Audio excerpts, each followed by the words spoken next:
Shalom to all my friends in Pasadena and California and America and Earth and just about everywhere where you can watch a video like this one. I'm delighted you're here to join us for counting day number 12 of the Omer. This week we're talking about the midah, or the divine attribute of Gevurah, which can be thought of as might, but also be thought of as justice or judgment, the capacity to make a decision about what's best. And yesterday I asked you to consider when exercising Gevurah, using your own judgment, making a decision, has been important to you. Today I want to talk about how Gevurah has been important to us. And when I say us, I mean the Jewish people throughout our history, covering several millennia at this point, still going strong. And reflecting on the sweep of Jewish history, I have to say we're still going strong because of singular moments when we have exercised Gevurah. There was a time when a dude named Avram heard a voice, or maybe experienced a reasonable intuition if you're a Maimonidean. But this Avram heard a voice who said, hey,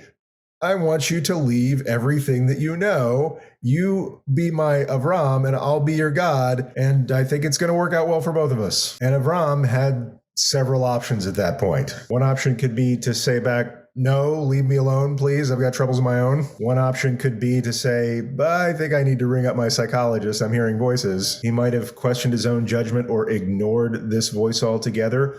Or he could say, Hineni, here I am. Let's do this, and started packing. And that's what he did. That's the judgment that he made is, I'm hearing this voice, seems like a good idea. Let's go for it. And Baruch Hashem that he did, because that's why we have a covenant with God to this day. I'm thinking of other critical decision points in our history, not least of which was the Babylonian exile. We just lost the first temple, or as we called it back then, the temple. Nobody called it World War I during World War I. We were transplanted from Jerusalem to Babylonia because that was a common tactic of empires to transplant the people that they conquered, to shake them loose from their land. And because we tend to thrive in exile, we did pretty well for ourselves in Babylonia, and we could have just been like, we're done with this whole being Jewish thing. But no, we began to piece together an identity without a temple, just in time to go back to rebuild the temple. The important thing is that in exile, we decided to retain our identity and our connection to God and to each other. So we had a little bit of experience when we were called to make the decision again. This time it was called the Second Temple. And when the Romans destroyed that, we had another gut check as a people. Are we going to let go of this covenant with God, this connection to each other?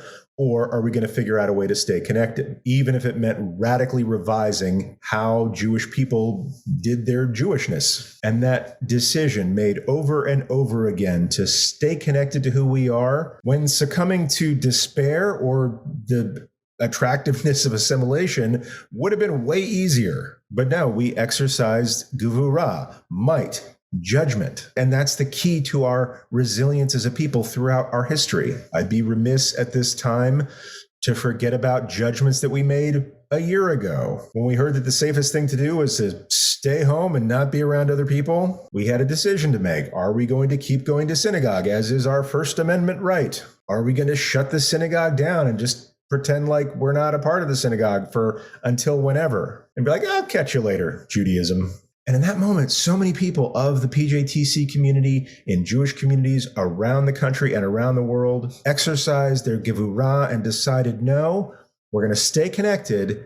However it is we have to stay connected, but it's going to be different. And it's only because we did that that you and I are talking right now. And that I am incredibly grateful for. So my question of the day is, when you look back at your own life, when you look back at the history of your family or the history of the Jewish people, when has Gevurah made all the difference? Yesterday, I asked you the question when it's been a particular event in your own life, but today I want you to think more expansively about when has exercising judgment in history, deciding between a hard path and an easy path, or deciding between a hard path and a way harder path, when in the past has Gevurah been critical to where we are in this moment? Thanks for watching this today. Think about your answer to this question. Put it in the Facebook group, put it in the YouTube comments.